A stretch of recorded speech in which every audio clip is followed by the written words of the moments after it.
Welcome again to Portfolio Rescue. This is a show where you, the viewer, give us the topics that we're going to be talking about. Remember, if you have a topic or a question you'd like us to discuss, send us an email, askthecompoundshow@gmail.com. Quick reminder, this show is for informational purposes only. Should not be relied upon for investment decisions. We're just trying to help you make better decisions here. I'm joined, as always, by my producer, Duncan Hill. Duncan, how's it going? Say hello. Hey, everyone. Good morning. Duncan and I would like to say thank you for all the feedback we're getting. Our inbox is full. And last week, we talked about a retiree who had a 90% stock allocation in his portfolio. We got a ton of emails back on this. A lot of people saying he's crazy. A lot of other people saying, I have a similar strategy for retirement. So it's good to hear the feedback, and it's good to know that there's no one-size-fits-all for anything. Remember, I'm going to be bringing experts on every week to help me answer some of these questions. This week, we have a scalding hot take from our expert. Can't wait to get that. But first, Duncan, first question, what do we got? Okay. First up today, we have a question from Leonardo. So Leonardo writes, I'm in my mid-30s and live in the Seattle area. Back in 2019, my wife convinced/forced me to buy our first house. I was hesitant because I was worried that we were buying at the top of the market, but don't tell my wife. She was right about it. The house was about $750,000. I put 20% down and got a 30-year mortgage at a 4% rate. And 1 year later, I refied for 3.12. Fast forward to today, and the housing market is still crazy. It looks like I could sell my house and walk away with about $500,000 after costs. I'm not planning to sell because this is our primary residence, but it made me think, is there a point where it makes mathematical sense to sell your house and just start renting? Frankly, a lot of people are thinking this right now. Let's do a chart on, John, here of owner's equity in housing right now. Almost $24 trillion. In the last 3 years alone, U.S. homeowners have added $5 trillion of home equity to their bottom line. This is just crazy. So I think if you're not at least thinking, gosh, how do I pounce on this? You're not paying attention. I had a friend recently ask me, does it make sense to sell my home, lock in a gain here, maybe pay off some student debt, and then buy a house in a few years if prices fall? We'll just rent for a while. Unfortunately, there's two problems with this strategy. One, you have to live somewhere, so you have to find a place to rent. And two, housing prices don't have to fall. Let's do chart on for number 2 here on the rents here. So let's say you did decide to sell your home. Housing prices are up far more than rent. So this is just showing the Case-Shiller versus the CPI for rent. And you can see the Case-Shiller has deviated greatly from rent. Rents are going to catch up eventually. So it's not like it's exactly, free money that you're just pocketing, and your rent could also go up. So my point here is all that timing the housing market is different. So yes, housing prices could fall, but it's possible that they're going to just continue to rise. I think probably an easier option for most people, like, could I just pull some of that equity out of my house? Could I do a home equity line of credit? Could I do a cash out refi? And also, I think this is a situation where, especially if you're living this Leonardo here said he had 3 children in the house. His wife forced him into buying the house, which is a good bet because in Seattle, he's probably up way more than the national average. But this is a question where the finances matter way less than the emotions, because you're talking about, with a house, family, community, schools, neighbors, making it your own. So first of all, owning a home is not for everyone, but I don't think you sell your house just because it goes up in price. You sell your house because you're looking to make a change and you want to move into a different neighborhood. And I also think that moving about as fun as a colonoscopy, right? Like it's a huge pain. There's frictions involved. You have realtor's fee to pay. You have closing costs. You have all these frictions. You have to pay movers, and moving is not fun. Duncan, you've moved in New York City. I can't even imagine. It's terrible. Yeah, that's what I was about to say. Yeah, that's the kind of stuff people don't often account for. I think I've lived in like 5 or 6 places in the last 5 years, and it's not. It's no fun, right? Fun. And your house is not a stock. It shouldn't be tradable. Like, maybe it's a good thing that you can't move in and out of it. So this seems like a great idea. I'm just going to cash in, but there's probably easier ways of doing it and taking away some of the frictions and the problems involved, where you could just take out a home equity line of credit or cash out refi and take some of that money if you really want to do something better with it. All right, let's do the next one. Yeah, good advice. Okay, so next up we have a question from Dan. Dan writes, my wife and I are going to have our first child in April of 2022. I've heard you guys discuss buying stocks for a kid at birth, but what's your recommendation? Set up a 529 plan, a regular brokerage account, or something else? Also, I'm wondering if you would lean towards a target date fund, index, or just picking your favorite FANG for that investment. My wife and I are going to convert savings bonds we got as kids to initially fund this account, so probably between $1,000 and $2,000. So I feel like all the viewers are expecting you to say target date fund. You know me so well. First of all, my biggest gripe here is the fact that you can't just open up a Roth IRA for your children at birth. Why can't we do this? I guess they're worried about rich people just tax sheltering gains for their kids or something, but I would love it if the government would fund a Roth IRA for every baby in America, put $1,000 in there, let it grow tax-free to age 21, and then they're doing much better for themselves, and everyone can take part in the stock market. Okay, I'll get off my soapbox. Here's what I did. I decided to open up a 529 for each of my kids at birth. And yes, there's tax benefits there, but I also thought there's psychological benefits because I know that money is specifically set aside for college for them. I'm not going to touch it for anything else. So I like having that barrier there. Also, a couple years ago, I decided to open up a liftoff account. Shameless plug here. That's our partnership with Betterment, where we have the ability to do automated investing. And the cool thing is you can open up an account and you can set these sub goals under each of them. So I did one for each of my kids. So there's one for Libby and George and Kate, each of my kids, and then there's one for my wife and I, where we each have our own goals, and you can set your own different parameters for each goal. And I just like the idea of getting something started for my kids, and when they're old enough, I can help them use this account to learn about saving and investing and compounding. Maybe when they turn 21, I can turn the money over to them and help them get started as they become adults for, I don't know, a down payment for their house, a wedding, their first place month's rent or whatever. And selfishly, it could help my own finances because I'm going to let compounding do the heavy lifting here. And hopefully that money is more now than it would be if I gave it to them at the time. And yeah, I'm still angry about the no Roths for children, but I think that's the simplest way. There's no easy accounts. And I know people say that, well, you could technically, I've had bloggers tell me, you could give your children a job by including pictures of them on your blog and then pay them an income and then put that in a Roth. And it sounds like a huge pain in the butt to me. So I just did it through a liftoff account. I did it through a 529. That was easiest for me. I know there's other ways of doing it, but I would love it if there was easier ways to do this for people. Yeah, I feel like that has to happen at some point, right? I hope so. I guess they're worried about, the tax implications and people sheltering taxes, but yeah. All right, let's see the next one. Okay, so question 3, Jeremy writes, my wife and I make a combined income of about $256,000 annually. We live a good life, but well below our means. We are doing this on purpose because we want to retire as early as possible. We are on track to be able to retire when I'm about 46 or 47. We are currently saving and investing about 50% of our after-tax income and have no debt except for our home. My problem is that I've developed an aversion to spending money on anything other than necessities. I wasted all my money from 22 to age 30, and I don't want to revert back to that way of life. My biggest worry now is that I look back on life and regret not buying some of the things I've always dreamed about, and they said, like a nice car or watch. I have an emergency fund, backup emergency fund, stuff fund, vacation fund, and I never spend any of them. What's the point of having money if you can't spend it? And we've seen similar questions in the past, so this is something that other people, I think, are obviously wondering. A lot of people would say good problem to have, but it's still a problem, right? Like, what is the point of having the money if you can't psychologically make yourself do it? So I'm going to bring in Nick Maggiulli, who's our COO at Ritholtz Wealth Management. He writes at Of Dollars and Data. He's written a lot about this in the past, I know, especially from the idea of people in the FIRE movement. Now, I think this is a great thing to have this mindset. This person's going to retire in their 40s, but the problem is, what's going to change between now and then from your spending? If you have all this money and you can't spend it, then what's the point of retiring early in the first place? Nick, what do you think about this, the FIRE stuff? And I'm guessing this is kind of down that same path. Yeah, so I think a lot of the stuff with FIRE, it's like there's a lot more to life than just like having money and being financially free. That's great and all, but like your life is still like work means something to people. There's something to do with your life. And I think one of the best books I read on this was How to Retire Happy, Wild, and Free. And he talks about like retire, and he doesn't talk about money. It's a whole retirement book, and there's no discussions of finance. It's the best retirement book I read. And he says it's not about what you're retiring from, but what you're retiring to. Like, so what's the next step of your life? What are you going to do with all that? And so, yeah, you want to retire at 46, 47. That's great, but what are you going to do with your time now? If you haven't thought about that, that can really mess with you, I think, in a big way. Because one day you wake up, you're like, I have no purpose anymore. I've had people DM me on Twitter with that type of stuff. And I'm not saying that's every person that does FIRE, but that's a small minority of people who chase this dream. They get there and they're like, why did I do this, right? Yeah. So I think John, in the case, yeah. What were you saying? John, give me a cartoon on here.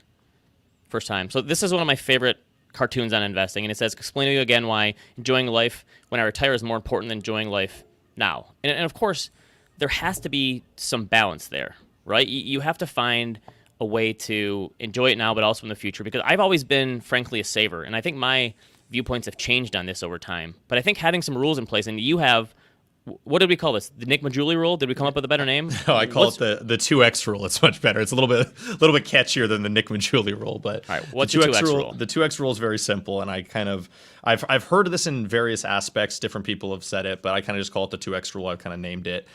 Basically, if you want to buy something, if you want to splurge on something, so I don't do this with every one of my purchases. Like when I go to the grocery store, I don't use this rule. But if I want to splurge on something, for example, I used to buy these like cheap shoes every year for like $60 from Amazon. They were like rubber. They would break after 6 months, and I would keep buying them over and over. I was like, you know what? I need to get a real nice pair of leather shoes. So I went and spent $400 on a nice pair of shoes.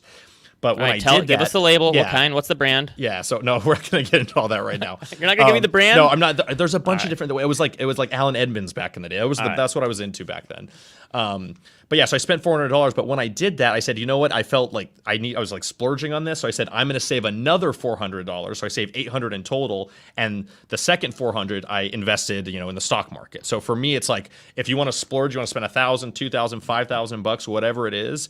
You take the same amount of money and invest it for your future. So half of it goes towards your current consumption, half of it's for, in theory, future consumption. Right, which is a great way to balance things out, right? Yeah, exactly. Now there's another. You don't have to invest it. For example, if you're, I think in the case with Jeremy, and his wife, it's like they have plenty of money invested, right? So they don't even need to probably invest more. So another alternative is to donate the money, do something good with it, kind of give back to charity or something. So there's a lot of different things you can kind of create these tricks. The whole idea is you want to get rid of guilt. It's all centered in guilt, right? So I understand that guilt. When I was younger, I didn't have money. I felt guilty, spending $9 for a beer at a music festival. And I'd be like, why would I do this? But today I would never think of it, right? It's like I'm with my friends. I should enjoy my life instead of, obsessing over money. But I understand when you're younger or when you don't have as much money, I can understand that feeling. But as you kind of succeed more, you can start, moving out a little bit more. And I have my own. Helps. You talk about guilt. I have my own guilt-free spending category. So there are certain things that I just won't think twice about. So books from Amazon. I never think twice. I used to go to the library all the time to get books. Now I'm going to buy it on Amazon and put it on my Kindle. Like workout gear, anything that creates memories with my kids, paying for time, especially like I pay for my lawn to get mowed and people say, why don't you just do it yourself? Well, it saves me time. But then there's stuff I also won't overspend on. So like nice cars. I'm not going to ever get a high-end car brand.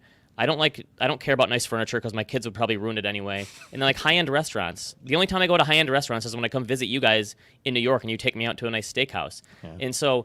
And I do think that having kids, maybe it's just because I'm reaching middle age, has changed my thoughts on this. Finding like a number for yourself.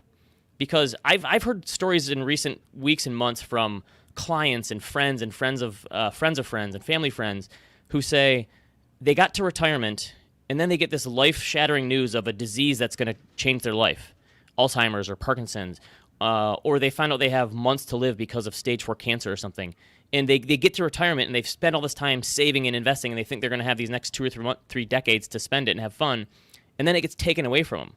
So I've certainly changed my thinking on this in terms of I'm not just going to save and try to get this mythical number. If I get this number, that's going to make me happy. I'm also going to spend more now, too, and force myself to do that on the things that matter the most to me. Yeah, I completely agree. I think also COVID was a big wake-up call. Like imagine all those people that are out in Italy vacationing, they're 65, right? Or at least they're doing something nice, with some of their money, but they probably had millions saved up and then one day you're dead. And it's like, it's so crazy. Like you could have there's no way you could predict that. So that's why I say so for Jeremy and everyone who's kind of has this guilt, like, don't worry about it so much. I mean, you only get one life to live, Obviously, don't go excessive and, draw yourself into debt and do all that. But, like, there's clearly, like, a balance, and you're way on this side versus being way on that side. So kind of get more towards the middle. And it's tough because it's psychological. All right, Duncan, next question. So to paraphrase Parks and Rec, sometimes you have to treat yourself. Is that what you're kind of saying? Yeah. Is that a Chris Traeger one or what? I don't even remember the genesis of that one, but I have that one firmly embedded in my brain. Classic show. Okay, so question 4. Ryan writes, for years my wife and I have maxed out our Roth IRAs, and I've been maxing out a traditional 401k. We're 31 and have almost $250,000 in retirement funds, with an additional $61K in other investments, mostly brokerage, and $50K in cash earmarked for an emergency fund, house down payment, and travel. We save about 40% of our income and are not big spenders. Am I crazy thinking that I should lower my 401k contributions to just get the company match and invest the rest in a brokerage account for flexibility?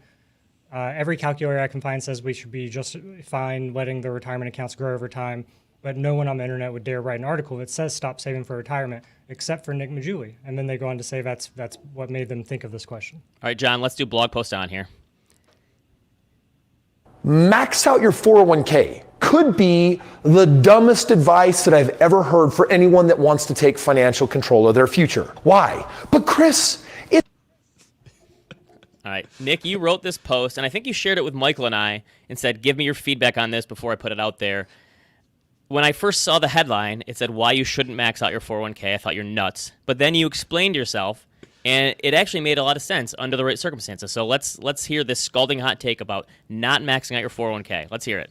So the scalding hot take is very simple. I know it's going to trigger a lot of people right now. People are like, even in the comments, they're just, I can already hear the typewriting.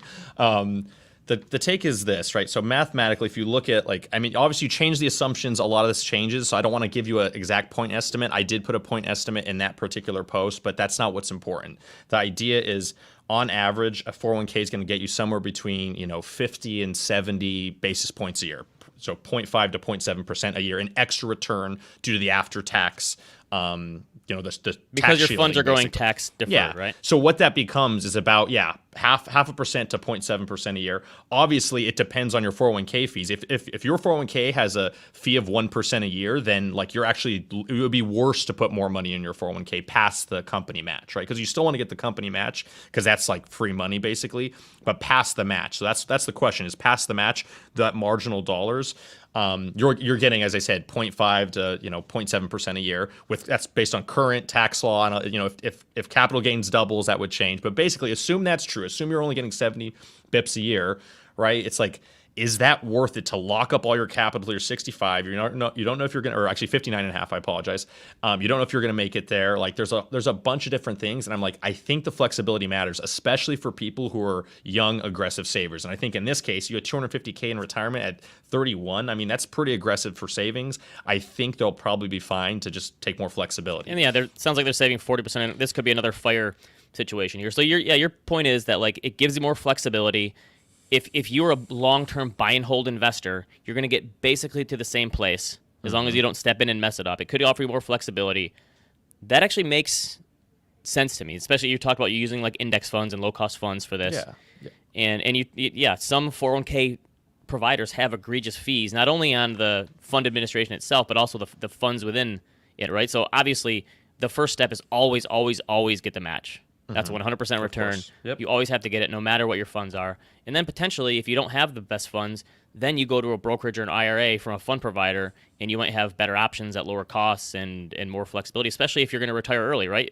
If these people aren't going to make it till 59 and a half, I agree. Then you fund more of that taxable account. It makes sense to me. Yeah, it also depends on your goals. As they said, they're saving up for a down payment for a house. It's like that extra money, if it's not much now, but if you keep doing it for a few years, that's how you can get to your down payment more quickly. So for example, I live in Manhattan, so it's like one of the most expensive places to live, and housing prices are crazy right now. But like a down payment for even a one-bedroom apartment here is going to be something like $200,000 to $300,000, which is a lot of money to have in cash, right? That's a lot of money. And so if I was maxing every year, it may not seem like much, but that's another whatever, $10,000 a year I could be going and moving towards that goal, right? So it's small stuff you have to think about. I just think people don't think about it. Everyone across the board in personal finance, everyone says max out your 401k, no questions asked, and it's like almost like it's like culty almost. It's like there's no one's actually asked the question, well, no, there's a trade-off, and we should think about the trade-off. And for some people, it makes sense, right? Like the fact that you can't access the funds, you can't trade it. That's good for some people who might screw it up, as you said, Ben. But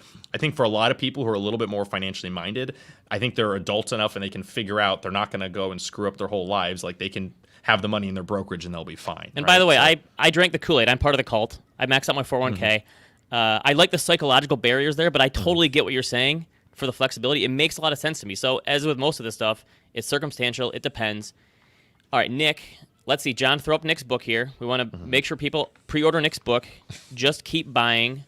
Nick, when is it coming out? It's Give us a coming release out in date. April. It was supposed to. I'm going to tell this story. It was supposed to come out in February, but because of the supply chain crisis, we're now moving it to April 12th.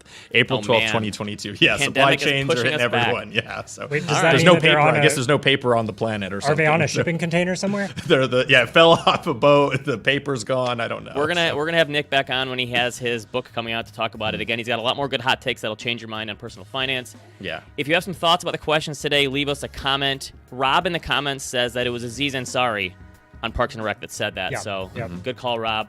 Have a question for the show? Email us, askthecompoundshow@gmail.com. Our inbox is overflowing, which is great. Feel free to like and subscribe if you feel so inclined. Check out idon'tshop.com. I got this sweet Portfolio Rescue t-shirt here, right? We've got a bunch of other stuff there. Next week, we will be recording on Wednesday because Thanksgiving is on Thursday. So we'll still be here Wednesday morning. We'll see you then. See you, everyone. See ya.